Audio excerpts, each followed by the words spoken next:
A waitress's fluent Mandarin saves a millionaire's deal, sparking a thrilling journey of trust, betrayal, and love that changes everything. Welcome to Life Bond Tales. Like, share, and subscribe for more heartwarming stories.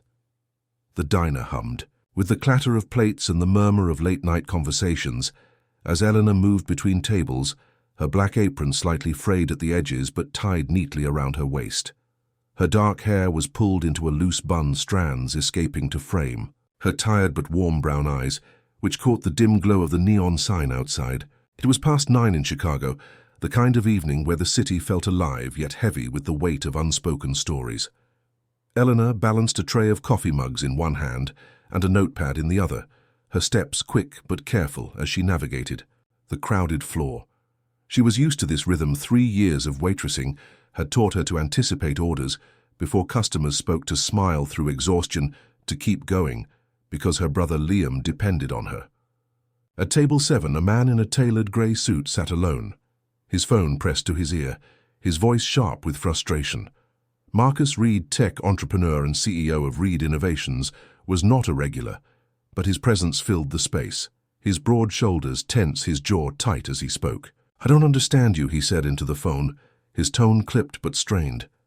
"Can you just email me instead? I don't speak Mandarin." The words carried across the diner, not loud, but desperate enough to make Elena pause as she refilled a nearby table's water.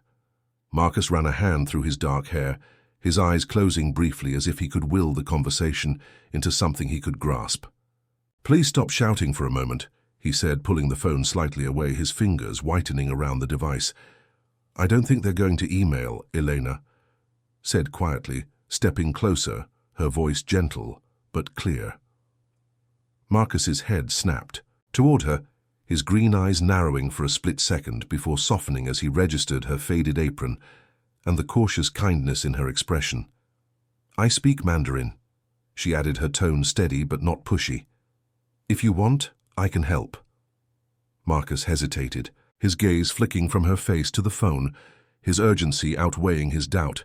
He handed her the device, his fingers brushing hers briefly, the contact unintentional but electric in its urgency. Elena took the phone, her breath catching as she brought it to her ear, nodding politely as a rapid stream of Mandarin filled the line. Her voice shifted, smooth, precise, commanding, without being harsh as she responded, her words flowing like a river, finding its path. She asked for clarification, repeated a few details, her free hand reaching for the pen tucked behind her ear. Scribbling quickly on a paper napkin, she noted names, dates, and a clause number, her handwriting small but deliberate. Within 3 minutes, the call was done, the tension on the other end replaced by agreement. Elena handed the phone back to Marcus, folding the napkin and sliding it across the table, her movements calm but purposeful. "If you confirm clause 8 via email by noon Beijing time," she said, her voice even, "they'll proceed with the partnership. Otherwise, they'll assume you're rejecting the offer and withdraw." Marcus stared at her, his jaw unclenching for the first time that evening, his eyes tracing her face as if seeing her for the first time. "You just—" He blinked, his voice low with disbelief. "You just saved the biggest deal I've been chasing for months." Elena offered a small smile, her cheeks warming under his gaze. "I'm glad I could help," she said, turning to leave, her sneakers silent against the linoleum floor. "Wait," Marcus called, his voice softer now but urgent. She paused, glancing back as he reached into his jacket, pulling out a sleek silver business card, its edges catching the diner's light.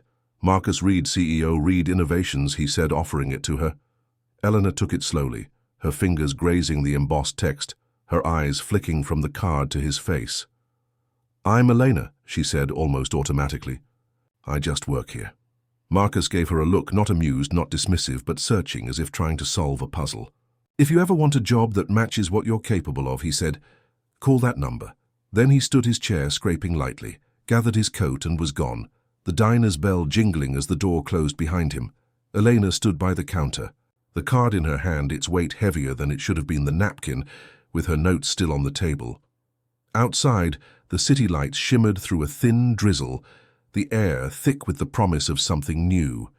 She tucked the card into her apron pocket, her fingers lingering on its edge before she returned to wiping tables, her movements mechanical, but her mind elsewhere. Inside her chest, something stirred, a flicker of possibility she hadn't allowed herself to feel in years. Eleanor didn't know it yet, but a 3-minute phone call had just set her life on a path far bigger than herself, a path that would test her courage and rewrite her story. As she locked up the diner at midnight, the card still in her pocket, she glanced at the sky, the clouds parting just enough to reveal a single star. It was enough to make her wonder what might come next.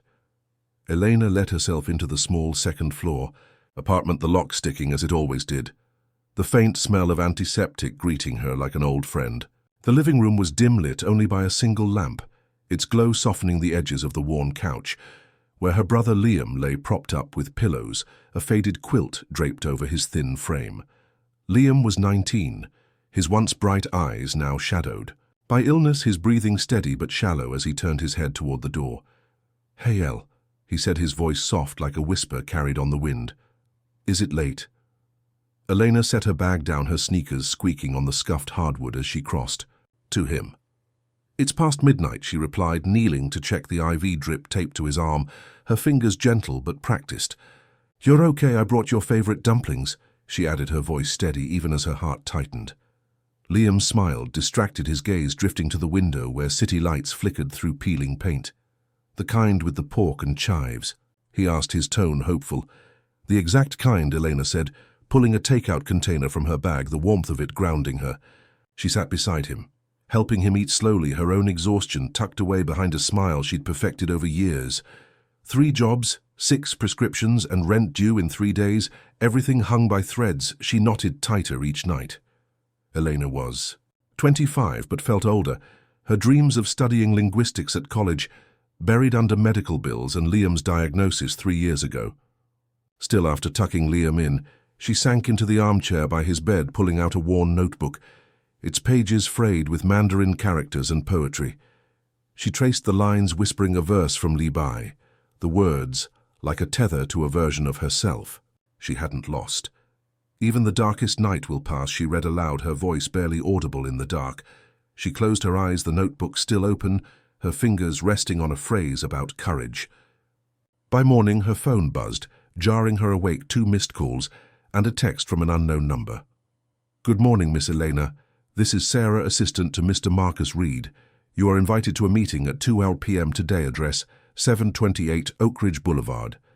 Her heart stumbled, the words blurring as she reread them, the name Marcus Reed sparking a memory of the diner, the business card still in her apron pocket. She had expected a thank you email at best, not an invitation that felt like a door creaking open. Liam stirred, his voice groggy as he asked who it was. "Just work," Elena said, her mind racing, her fingers already reaching for the card, its silver edges catching the morning light.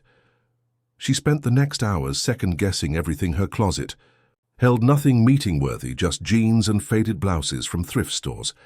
She settled on a navy sweater, black pants and flats with the least visible scuffs, her reflection in the cracked bathroom mirror looking more determined than she felt. Liam watched from the couch, his expression curious but weak. "You look nice," he said, his smile faint but real. Elena kissed his forehead, promising to be back by evening, her heart heavy with the weight of leaving him even for a few hours.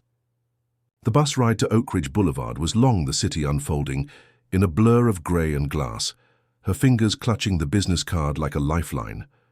She thought of Liam's hospital bills, the way his laughter used to fill their old house before, the accident that stole his strength. She thought of her college days, the thrill of mastering Mandarin, the dream of working as a translator for global summits. Those dreams had faded, but last night's call in the diner had rekindled something, a spark she hadn't dared to name. Oak Ridge Boulevard was a quiet street, lined with towering pines and iron gates, the kind of place that felt worlds away from her own.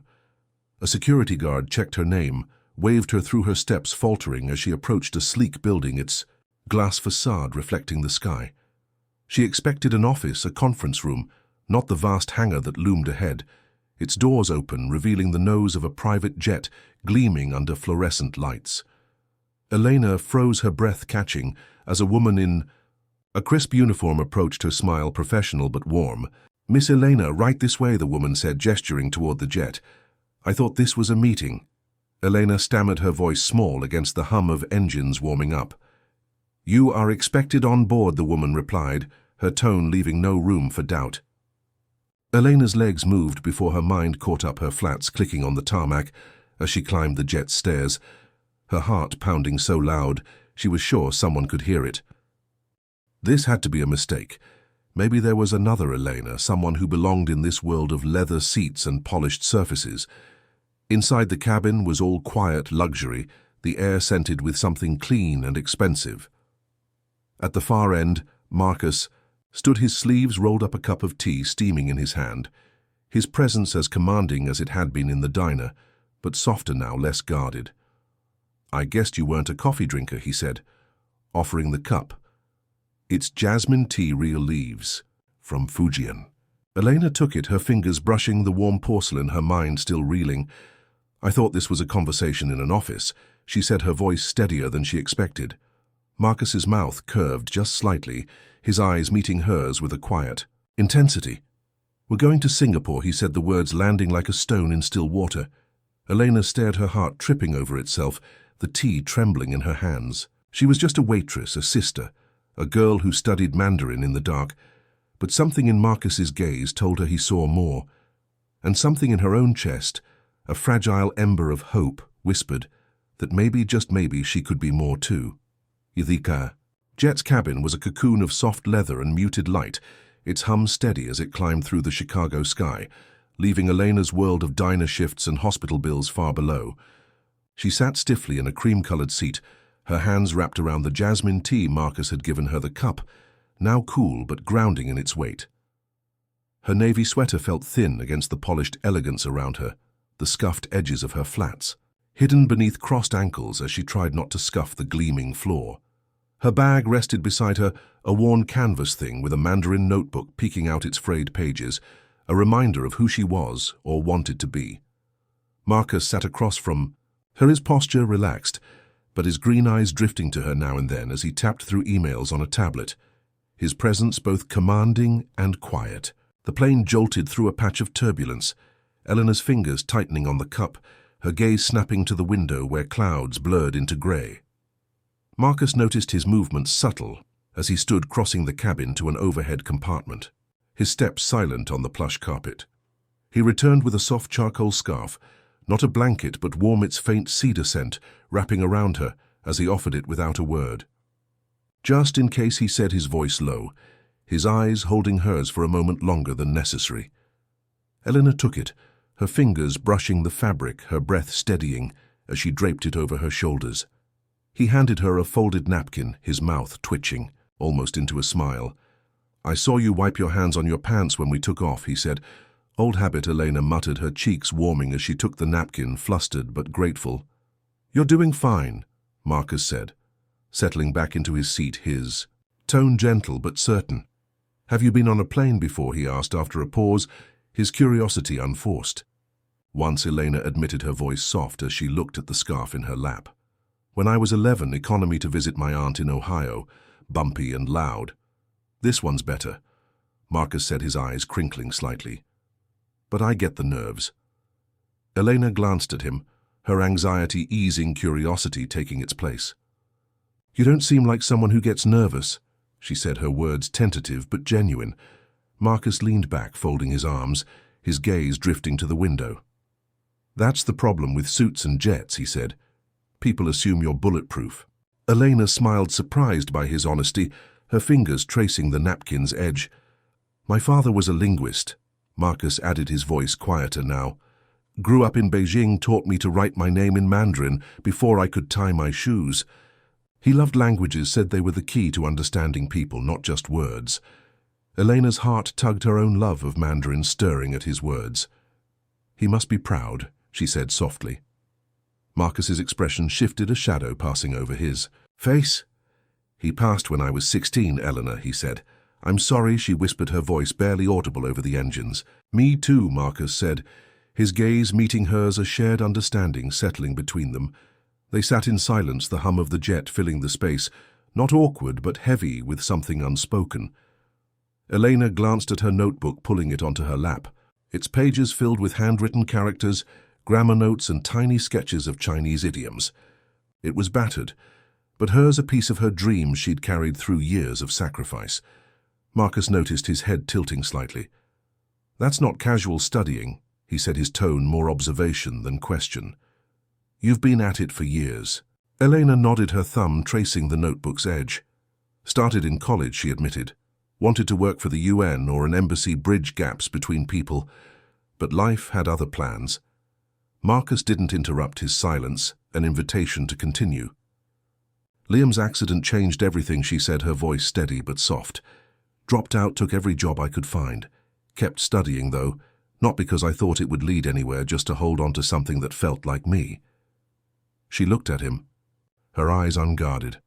"I studied things I was afraid to use," she added. "At least it kept me from fading away." Marcus didn't speak right away, his gaze steady, not pitying but seeing her in a way that made her chest ache. "I've met people who talk like they own the world," he said finally. "You're the first in a long time who speaks like they've carried it." Elena's breath caught his words, landing like a stone in her heart. Not a compliment, but something deeper. "You're not fading, Elena," he said, his voice quiet but firm. She looked away, her throat tight, the scarf warm against her skin. Marcus turned to the window, his profile sharp against the clouds. "We land in Singapore in 10 hours, he said. "I'll brief you on the meeting closer to arrival."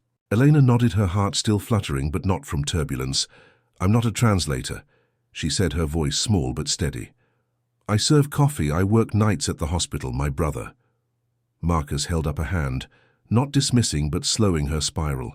"You're also the only person I've met in months who made a Mandarin executive pause and listen." He said, "You know the language, you have presence. I don't need a professional with a resume. I need you." Elena looked at the tea in her hands, then at him, her doubt warring with the ember of hope his words had stoked. "You barely know me," she said. "I know enough," Marcus replied, his eyes unwavering. "You acted, you showed up, you're here." The jets. Joe had long since sealed the engines, roaring louder as they cut through the sky.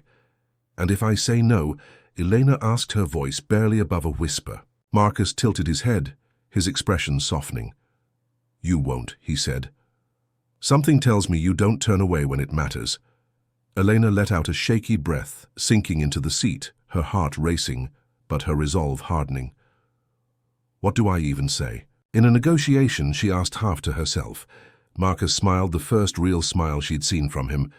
"You're already saying it," he said. "You showed up, that's enough." Outside, the clouds parted, revealing a sliver of starlight, and Elena felt the world shift beneath her, a new path unfolding with every mile. The boardroom in Singapore's glass tower overlooked the harbour, where ships glided silently under the late afternoon sun, their reflections shimmering like liquid gold against the water. Elena sat beside Marcus at a polished mahogany table, a slim microphone before her, a glass of water untouched to her right, her navy sweater and black pants feeling stark against the room's sleek opulence. 5 Chinese executives faced them, their dark suits crisp, their postures rigid but their eyes sharp with scrutiny. The eldest, Mr. Chen, led the delegation, his voice deliberate, each Mandarin syllable weighted with intent as he outlined terms for a tech partnership with Reed Innovations. Helena listened, her heart pounding beneath her sweater, but her focus razor-sharp, catching not just his words, but the flicker of pride in his tone, the subtle caution when he mentioned timelines. She translated into English, her voice clear and steady, mirroring Chen's inflections, the guarded optimism in his opening, the firmness in his conditions, her words weaving a bridge between languages and intentions. Marcus nodded, responding with measured confidence, his voice calm but authoritative, as he countered with adjusted terms, his green eyes flicking to Eleanor with quiet trust. She slipped back into Mandarin, her translations formal yet warm, capturing Marcus's respect without losing the room's decorum, her presence grounding the tension that hung like a taut wire. At one point, a younger executive, Mr. Lee, made a wry comment under his breath about Western punctuality, a half-joke meant to test the room's mood. Elena didn't translate it verbatim, instead, weaving its humor into English with a subtle nod to cultural differences, eliciting a rare chuckle from Chen and a fleeting smile from Marcus. The moment shifted, something softening in the air. Chen's eyes warming as he leaned forward, his posture less guarded. Elena's notebook lay open before her, its pages filled with quick scribbles of names, clauses, and Mandarin phrases, her pen moving with precision as she tracked the discussion. 2 hours in, they broke for tea, the executives rising to stretch their voices low as they conferred in clusters. Elena reviewed her notes, her fingers steady, but her pulse racing, her mind replaying every word to ensure she'd missed nothing. Marcus leaned closer, his voice low, his breath brushing her ear. "You're not just translating," he said, "you're making them listen." Elena's cheeks warmed, her eyes meeting his for a moment, the praise sinking deeper than she expected. Across the room, a woman in a tailored blazer watched them, her smile tight, her eyes unreadable. Vanessa Reed, Innovations Senior Communications Lead, had joined the meeting late, her introduction brief, but polished, her presence commanding yet cold. She approached now, her heels clicking on the marble floor, her voice smooth as she complimented Elena's fluency, though her gaze lingered too long, too sharp. Elena nodded, thanking her, her instincts prickling but her smile polite.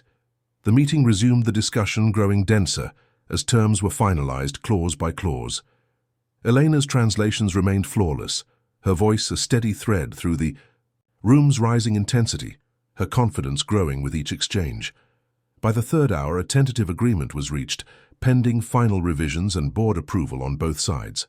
Chen stood extending his hand to Marcus, his Mandarin formal but warm. "You have our respect, Mr. Reed," he said, his eyes flicking to Elena. "But your translator has our trust."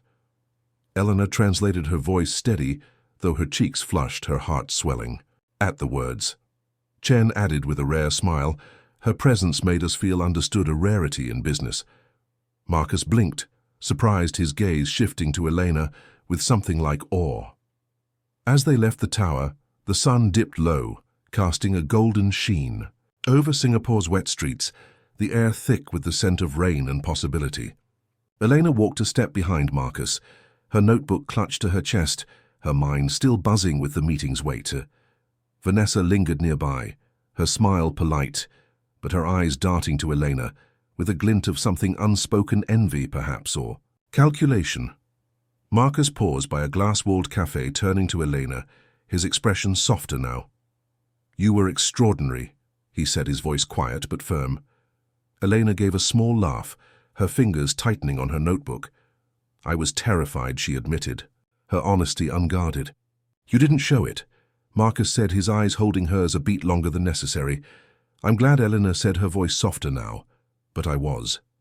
They stood in silence, the city's hum wrapping around them, Marcus's gaze searching as if seeing her anew. "I needed you today," he said finally.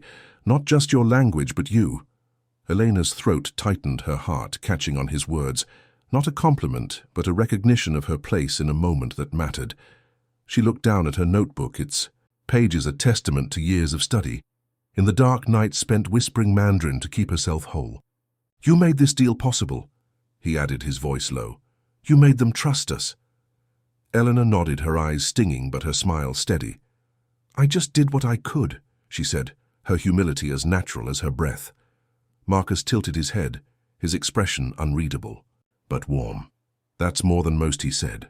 The cafe's lights flickered on behind them, the harbor glowing under the twilight sky. Elena felt something shift inside her, a quiet certainty that she'd stepped into a role she hadn't dared imagine. Yet Vanessa's gaze lingered in her memory, a shadow on the edge of her triumph, a hint of tension she couldn't yet name. Marcus gestured toward the cafe, suggesting a quick tea before their flight back, his tone lighter, now almost playful. Elena agreed, her steps lighter too, her heart full of something new, not just pride but possibility. She didn't know where this path led, but she'd walked into a boardroom and held her own, her voice carrying further than she'd ever dreamed. As they sat, the harbor lights danced outside, and Elena let herself believe just for a moment that she belonged here, that her voice mattered, that this was only the beginning. Elena's new office on the 40th floor of Reed Innovations' Chicago headquarters gleamed with glass and steel, her name etched on a small plaque by the door, a quiet testament to the life she'd stepped into since Singapore. She sat at her desk, her navy sweater traded for a crisp blouse, her worn notebook now joined by a sleek laptop where she refined translations for global clients, her fingers flying over keys with a confidence she hadn't known she possessed. The week since the negotiation had been a whirlwind, assisting with presentations, rewriting keynotes for European summits, her work earning nods from colleagues, though Vanessa's smiles remained sharp, her eyes never softening. Elena barely noticed. At first, too caught up in the rhythm of her new role, the stable salary easing Liam's medical bills, the flexibility letting her be home by evening to read him poetry. But small things began to unravel. A translated file, misplaced, a client's name misspelled in a memo. She'd triple-checked documents she'd saved, time-stamped, altered after hours.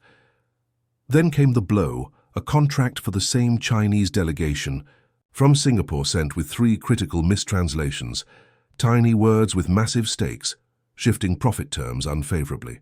The client's response was swift, furious, accusing Reed Innovations of deceit, threatening to end the partnership.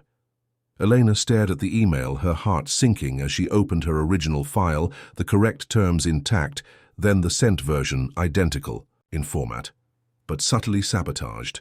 Her breath caught her mind racing to Vanessa's tight smiles, her access to all outgoing correspondence. Elena marched to Vanessa's desk, her voice steady but low. "Did you touch this file?" she asked, her eyes searching. Vanessa's perfect composure. "I manage all client documents," Vanessa replied, her tone smooth, her blink too deliberate. "Why would you ask?" Elena said nothing, her instincts screaming but her proof thin. An hour later, HR called her in, their faces neutral, but their questions pointed. The logs showing her login as the last to edit the file. Pending review, she was suspended. Her badge deactivated, her desk to be cleared by noon. Elena packed slowly, her hands steady, but her chest hollow, her notebook tucked into her bag beside the scarf Marcus had given her on the jet. Colleagues avoided her eyes' whispers, trailing her to the elevator, her world tilting as the doors closed. That night she sat by Liam's bed, his breathing uneven, his questions gentle but piercing. "What's wrong, El?" he asked, his voice weak. "Just a mistake at work," Elena said, forcing a smile, her heart fraying. "I'll fix it."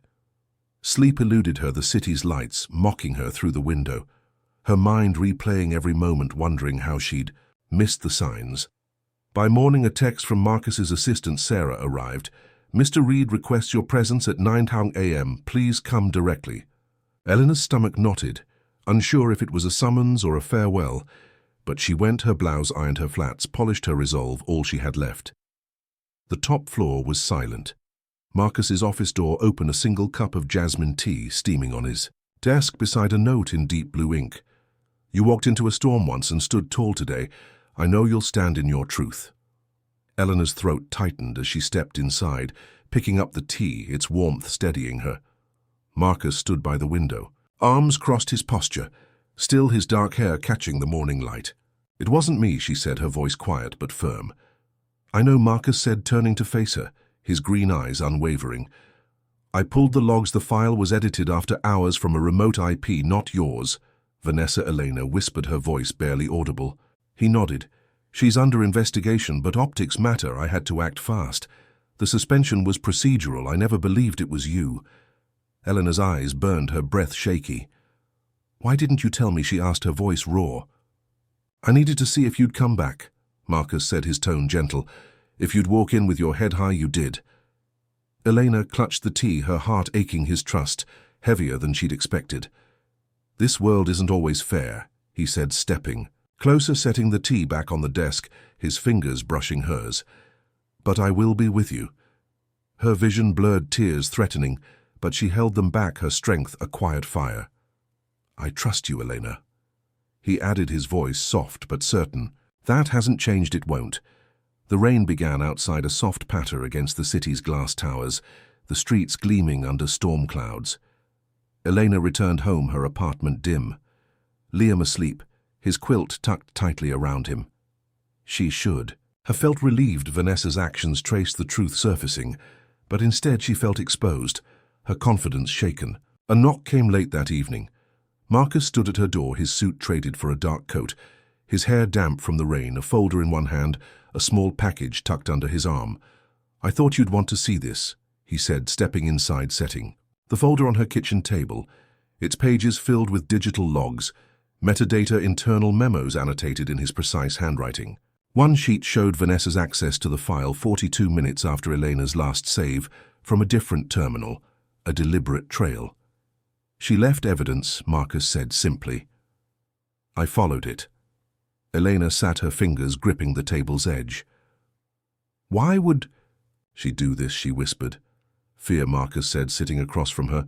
Of being outshone, of losing her place, it turns some people cruel. Eleanor looked at him, her heart heavy. You believed me from the start, she said.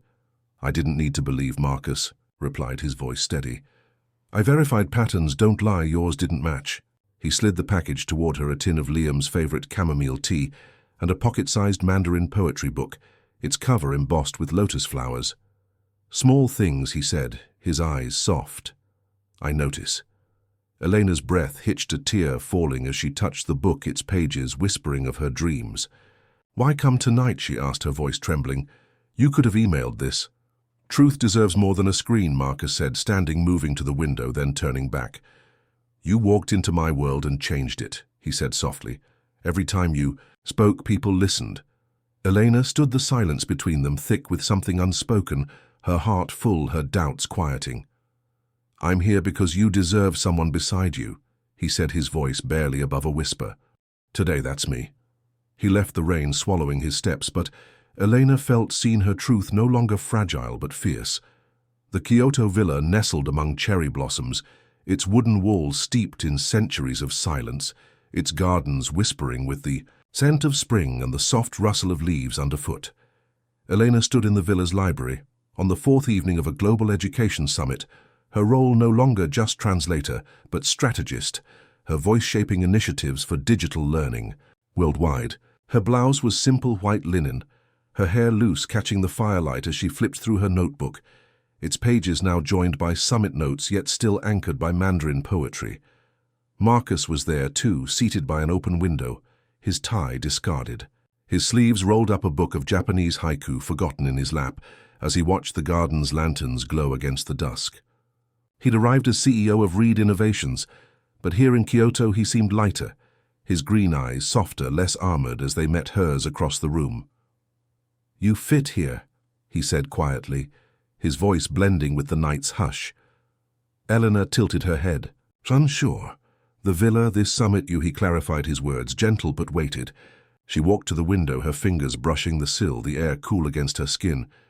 It's calm, she said, like nothing can break it. Marcus nodded, his gaze steady. Or maybe you bring the calm, he said. The silence that followed was warm a space, where words weren't needed, where understanding bloomed like the blossoms outside. Later in her suite, Eleanor found a small lacquered box on her desk, no note but its presence deliberate. Inside was a jade hairpin, its curve etched with a Mandarin proverb about courage, its green stone catching the lamplight like a promise.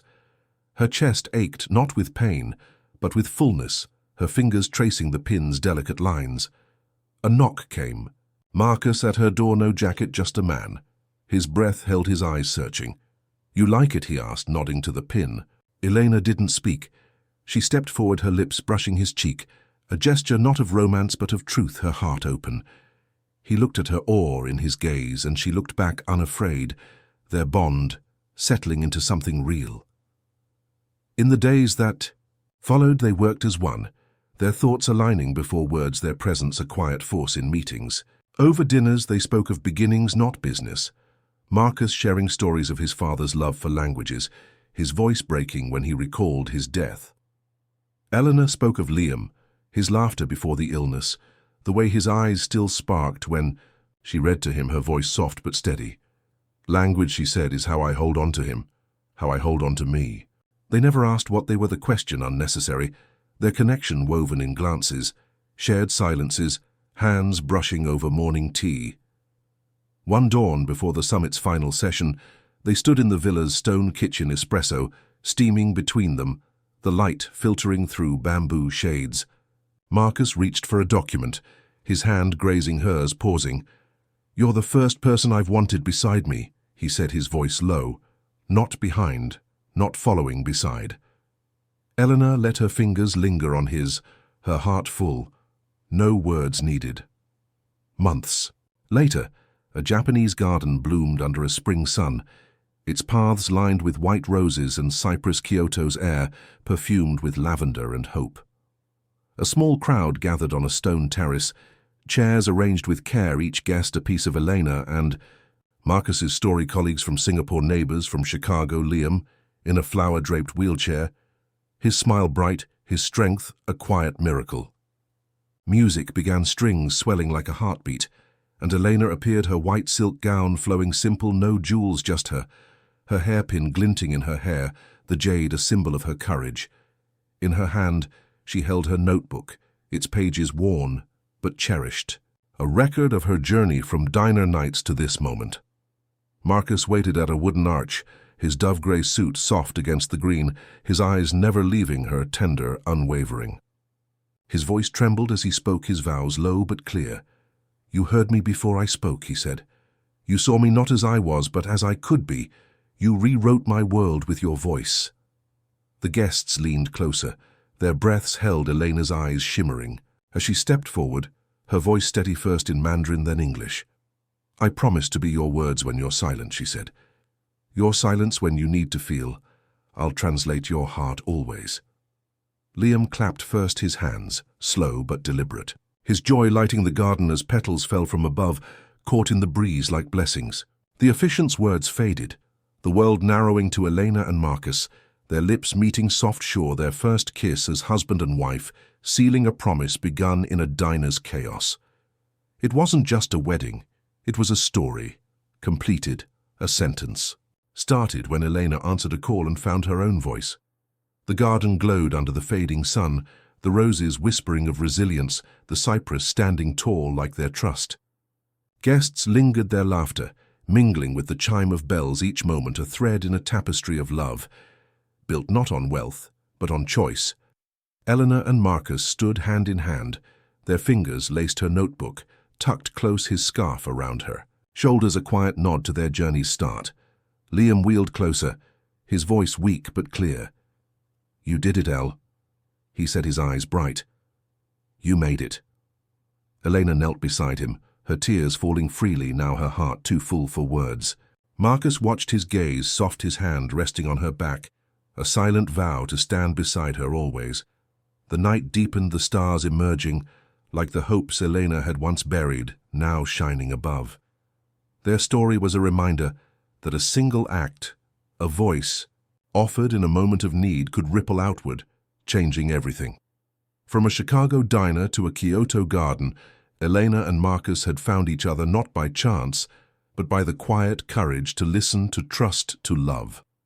Their future stretched ahead, unwritten but certain, built on the truth that they were never invisible to each other.